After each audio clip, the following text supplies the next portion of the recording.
മുന്നിലിരിക്കുന്ന ഈ കുട്ടികളോട് എനിക്ക് പറയാനുള്ളത്, നിങ്ങളുടെ ജീവിതത്തിലെ ഏറ്റവും മനോഹരമായ ഒരു കാലഘട്ടത്തിലൂടെയാണ്. ഈ പ്രായത്തിലുള്ള സൗഹൃദങ്ങളായിരിക്കും ഏറ്റവും വിലപ്പെട്ടതായി പിൽക്കാലത്ത് അനുഭവം.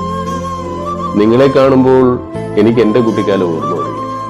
നിങ്ങൾക്കിപ്പോ നല്ല ഉടുപ്പുകളുണ്ട്, കഴിക്കാൻ ആഹാരമുണ്ട്, പല നിറത്തിലുള്ള വർണ്ണക്കടലാസുകളിൽ പൊതിഞ്ഞ പുസ്തകങ്ങളുണ്ട്. ഇതൊന്നുമില്ലാതിരുന്ന അശോകരാജനെ കുറിച്ച് നിങ്ങൾക്ക് സങ്കല്പിക്കാൻ കഴിയും.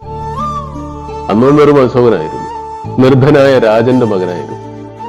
മഴയത്ത് നനയാതിരിക്കാൻ കുടയില്ലാത്തതുകൊണ്ട് വാഴയില വെട്ടി അതും ചൂടിക്കൊണ്ട് സ്കൂളിൽ പോയിരുന്ന അശോകൻ. ഓരോ വ്യക്തിയുടെ ജീവിതത്തിലും കൃത്യമായി സ്വാധീനം ചെലുത്തുകയും മുന്നോട്ടുള്ള യാത്രയ്ക്ക് പ്രചോദനമായി തീരുകയും ചെയ്യുന്ന ഏതെങ്കിലും ഒരാളുണ്ടാവും. കാതിൽ ചുവന്ന കല്ല് വെച്ച് കിടക്കിനിട്ട ഒരു കൊച്ചു കൂട്ടുകാരൻ എനിക്കുമുണ്ട്. ഒന്നുമല്ലാത്ത അശോകനെ എന്തെങ്കിലുമൊക്കെ ആക്കി തീർത്ത ബാലചന്ദ്രൻ, എന്റെ പ്രിയപ്പെട്ട ബാലൻ. സ്കൂളിൽ ഉച്ചയ്ക്ക് ഞാൻ പച്ചവെള്ളമാണ് കഴിക്കുന്നതെന്ന് മനസ്സിലാക്കി എന്റെ മുന്നിലേക്ക് ചുറ്റുപാത്രം നീട്ടി തന്ന എന്റെ ബാലൻ.